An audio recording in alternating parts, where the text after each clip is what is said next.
Welcome back to Canadian Justice, where we're discussing a British Columbia legal challenge on a prohibition on public drug consumption.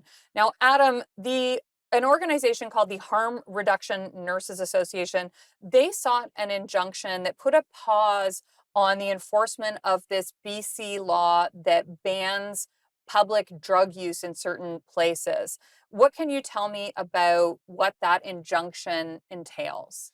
So the Harm Reduction Nurse Association argued that Bill 34 would infringe upon the charter rights of drug users in the province, and they sought this injunction. And what's important to understand is that just because the injunction was granted doesn't mean that the BC Supreme Court has fully accepted their arguments. Rather, they've said that there's enough evidence that there's a possible irreparable harm here to basically temporarily pause the implementation of the law. Yeah, and irreparable harm refers to harm that can't be compensated through monetary damages. Yes. So essentially, to grant an injunction like this, a very high standard needs to be met. So you need to be able to show that, first of all, this is the question of importance.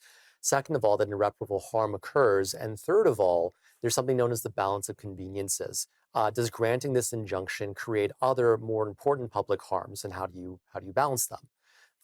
So the BC Supreme Court found that the injunction test was met, and they paused the law. But many have taken issue with that, including myself, and we feel like the evidence was insufficient to grant that. Yeah, I mean, one thing that's important to know is that a constitutional injunction is extremely difficult to obtain.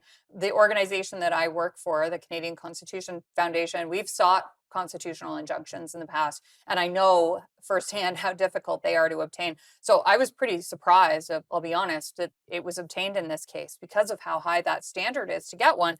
And I know that you have been very critical of the BC court's decision to grant the injunction in this case. And you had an op-ed in the National Post calling it shaky logic. Can you expand on your criticism of this injunction decision? Well, so the underlying argument is that if we don't allow drug users to consume in public, then that pushes them into consuming alone, where there won't be people around to reverse their overdoses should they overdose. And therefore, we're increasing the chance of them dying, and that is an irreparable harm. However, what the province pointed out, and what I agree with, is that Bill 34 still allows public drug use in many spaces, just not ones that are very frequently used by other members of the community who might be more vulnerable. And as much of the research on the benefits of drug decriminalization were produced before decriminalization, we can see that allowing people to use in these spaces is enough to get those protective effects. Hmm. So I don't really see how we're really harming people in this way. Additionally, the province argued that much of the evidence that was brought forth by the Nurses Association was anecdotal, hearsay, speculative. And the judge admitted that. He said, yes, that's true. But then he said, I have this one report from the BC Coroner Service, and that report is enough to say that this injunction should be granted. But when I looked at the report, it was a 60-page policy report that had almost no in-depth analysis or information. Only 19 pages actually included any info, and it was all top level. So this judge was making a constitutionally relevant decision Hmm. based on 19 pages of shallow analysis. Wow. Now, I want to ask about decriminalization as a policy because I think everyone involved in this debate, and it's very contentious, and people disagree very strongly about what the correct solution to the opioid crisis is. And decriminalization is often framed as the compassionate choice.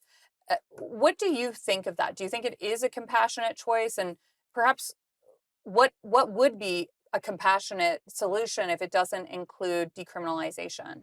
There is nothing compassionate about enabling people to destroy their own lives.